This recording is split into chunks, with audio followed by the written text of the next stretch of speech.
It's Cougar Sports Saturday. That's caught! Touchdown! Stayed inside the boundary and gets in for 6. Cougar Sports Saturday, a presentation of KSL Sports. Ritchie right to the rim, driving score! He would not be denied! BYU Sports Talk by Cougar fans for Cougar fans. Sponsored by Any Hour Services, Electrical, Plumbing, Heating, and Air. Your hosts are Mitch Harper and Kyle Ireland. On Utah's legacy home of the Cougars, KSL News Radio, 102.7 FM and 1160 AM. Welcome back into Cougar Sports Saturday, sponsored by Any Hour Services, Electric, Plumbing, Heating, and Air. Mitch Harper and Kyle Ireland with you from Tucson, Arizona. We're still waiting on this rain. I'm not asking for it. Please stay somewhat blue skies. It looks like it's clearing up, Mitch. It's like the opposite of what I expected. I was expecting to land in Tucson and just like walk out of the airport and just have rain just dumping. You and I were both nervous flying into Arizona because They said it was going to be like 9 inches of rain. You and I both have dealt with delays in our recent travels this season with flights, so I'm a little bit traumatized. So I was getting very worried about flight delays, and so far it's been pretty dry, with the exception of about yesterday from 7 p.m. to about 7:30, some sprinkles. But otherwise, it's been relatively dry out here in Arizona, and hopefully it stays that way for BYU and Arizona. Kickoff tonight, 6 p.m. Pregame begins at 4 here on KSL News Radio. And to get to know the Arizona Wildcats, I spoke with Tucson Star Arizona Wildcats beat writer Justin Spears, and I asked Justin, this Arizona team seems much improved from last year. What's the change? Yeah, this is a much improved team, which is crazy to think because last year's team had a guy by the name of Tetero McMillan on its team, and they also had Jonas Savianaya and Tyler Loop and Jacory Krosky-Merritt, even though he only played for a game. But still, it's like, this team last year had a bunch of NFL guys. This year, I think that there are some NFL, talents on this team, but this Arizona team, once the season ended, they hit the reset button and they realized, okay, the nucleus that we want to bring back, Noah Fafita, Genesis Smith, Dalton Johnson, Traden Stukes, Trey Smith, like they had a really good core of guys, and they were able to retain them and not see them go to the transfer portal or, go somewhere else. And then they built around them, and they did such a great job of going into the portal and finding FCS guys, finding group of 5 players, because, let's be real here in terms of the haves and the have-nots in college football. Arizona football is kind of more towards the have-nots. So they had to get really creative in how they constructed the team and the players that they added. But this is really Brent Brennan's team. I mean, we're talking about over 60 newcomers on this roster. They made some changes at all the coordinator spots. They have all new coordinators. Offensive coordinator is now Seth Dagey, who is this up-and-coming play caller who I think has been a really good match for Noah Fafita. And then the defensive coordinator, Danny Gonzalez, I mean, this guy might be up for the Broyles Award when it's all said and done, because Arizona is the only team in college football that hasn't allowed a passing touchdown this season. And it's kind of funny that the only really passing touchdown that Arizona gave up last week to Oklahoma State was a pick 6 there late in that game. But the defense has been much improved. They're a top 10 unit nationally, really good passing defense, which is, I believe, top in the Big 12 right now. One of the top rushing defenses as well. Special teams is a work in progress. They've had a handful of issues, but they hired a special teams coordinator, Craig Nivar, for the first time, or it's the first time that they've had a full-time special teams coordinator since 2020. And now it feels like all the pieces are at the right seat at the table. Getting Joe Salavea, the defensive line coach, who is an Arizona football legend and one of the most renowned defensive line coaches in all of college football. So they did a lot of work in the offseason, and now they're starting to really enjoy the fruits of their labor. But you know what? We all thought that when the schedule came out, 5 out of the first 6 games are at home. So Arizona really has an opportunity to build up a lot of wins in the first half of the schedule, which is exactly what I thought was going to happen. Now this is where, it really gets tough. Iowa State was a tough test on the road. Don't get me wrong, but, you have an undefeated BYU team coming into town. And then, after that, Houston is looking like a really good team. Cincinnati is also looking like a really good team. So this second half of the schedule is going to get really interesting for Arizona, but Arizona's looking to finish strong with an impressive performance, whether they, lose closely or beat the BYU Cougars, which is one of the, few undefeated teams remaining in the Big 12. So this is a huge test coming up for Arizona, and I can make an argument that this is undoubtedly the most important home game of the Brent Brennan era.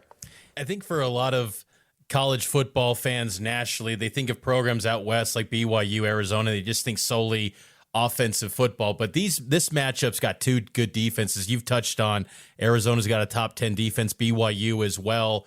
I'm curious, though, Justin, what happened exactly in Ames? Was it something like, I know there was a nice bounce back against Oklahoma State, but was there something that you feel like could be problematic going forward for the Wildcats, or do you think that that was just kind of an outlier for this defense that's been really good outside of that one game? Yeah, I think that was really just kind of like a one-off game, and this is a very interesting opponent because Mitch, you can answer this. As far as like tight ends go at BYU, what's like, are they heavy usage on tight ends? Like what's their tight end situation? Yeah, I mean, it's Carson Ryan. He's the top guy by far, and he's the safety blanket for Bear Bachmeier. But then after that, it's a lot of blocking tight ends. Like Kean Needs their backup, number 45. When he's primarily in, he's just mainly an additional blocker, honestly. He's not getting targeted. But Ryan is someone they look to quite often. Okay. So the reason why I asked that is because Iowa State, they love the tight ends. Like that is like their bread and butter, outside of course Rocco Becht being just an absolute stud and a hell of a quarterback. I love that guy. Yeah. He plays with so much moxie. One of my favorite quarterbacks in the Big 12 and also college football. But Iowa State, their tight ends, like if you look at the box score, you don't really see a lot of touchdowns coming from those guys. But they made so many key blocks in that game. And then there was also a long pass, 45 yards from, was it Benjamin Bramer to Soel or somebody, and it was a big pass that no one thought was going to happen. It was like a pitch to the tight end, and then he chucks it down the field. And so that trick play set up Iowa State for a rushing touchdown on the goal line. And that was one of the weirdest games ever because there were no passing touchdowns. Like it was all just big passing plays, get inside of the goal line, and then you punch it in with Rocco Becht or was it Carson Hansen, their running back. Like Rocco Becht had -10 rushing yards, and yet he had 3 rushing touchdowns in that game. And, a lot of those big passing plays, there were a lot of 50-50 balls where the cornerbacks and the defensive backs were in a position to make the play, but that was just Iowa State's day in making those big plays. So I think that was really just kind of more like a one-off game. And then Iowa State's offense, that kind of bully ball that they play, that it really isn't an offense that you are going to see outside of maybe a program like a BYU. So that offense was just kind of a weird matchup for Arizona. But then if you look closer, Arizona only gave up 2.4 yards per carry. That's what you want to see. Yep. As far as stopping the run, Iowa State, they couldn't really do anything outside of, the 5 yards between the 5-yard line and the goal line. Outside of that, Arizona's defense, I thought, did a great job of stopping the run. And then Iowa State, they capitalized on so many big passing plays that Arizona was in a position to make. So, yeah, I feel like they learned a lot from this game. And, you look at it like this. They gave up 6 catches for 189 yards against Iowa State. And then against against Oklahoma State, they didn't even give up 100 passing yards. I think they had 69 passing yards the entire game. And Arizona has now held 3 opponents this season to fewer than 100 passing yards. So, BYU, they will be tested against this Arizona defense. And the thing about the U of A defense under Danny Gonzalez that is very unique is that, it's kind of like Forrest Gump, man, and the box of chocolates. You never know what you're going to get because this defense, they'll bring up linebackers. Sometimes you'll see a 4 linebacker look, a 2 linebacker look, a 3 linebacker look.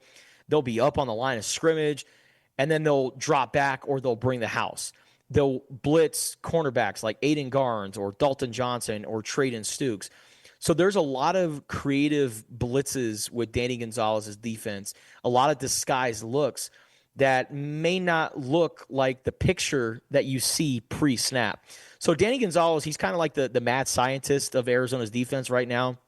And I think he's done a really good job this season of putting Arizona in a position to be successful on defense. And, outside of Genesis Smith, maybe Traden Stukes, who's coming off injury, there isn't really like a guy on Arizona's defense that everyone is, paying to see. And it's just like I wouldn't say a bunch of misfits, but, maybe a bunch of guys that no one really thought of as high quality players.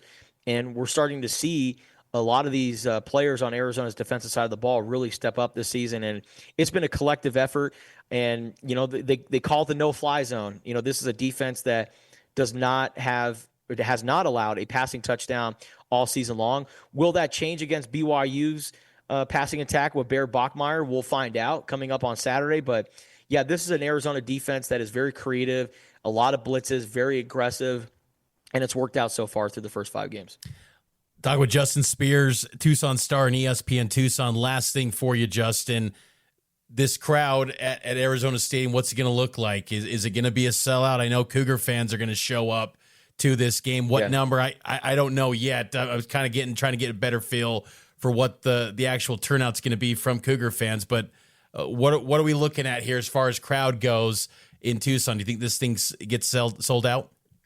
I think this should be a sellout, man. It's got to be a sellout. I mean, these two teams have a combined 9-1 record. Yeah. And there's always the excuse. And listen, I get it. I totally get it. Oh, it's too late. They're talking about a game that starts at 7:30 and, you're not getting out of the stadium, very late. I get that. They move the Oklahoma State game. They have it kick off at noon. Oh, it's too hot is what I hear when, it's 89 degrees outside and the on-field temperatures are well over 100 degrees. And then, it's Saturday at noon. So, people are taking their kids to go play youth sports. There's other things happening in Tucson, Arizona on a Saturday morning / Saturday afternoon. But this week, 5 p.m. in October, you got a top 20 BYU team in town. Absolutely no excuse. You got to get out to Arizona Stadium and watch this game. Absolutely no excuse. Now, the announced attendance for the Oklahoma State game was 40,000 fans, and that is announced attendance. That means tickets sold, not butts in seats. If you look at that Oklahoma State game, there was maybe half of the announced attendance. I mean, it was a very poorly attended game.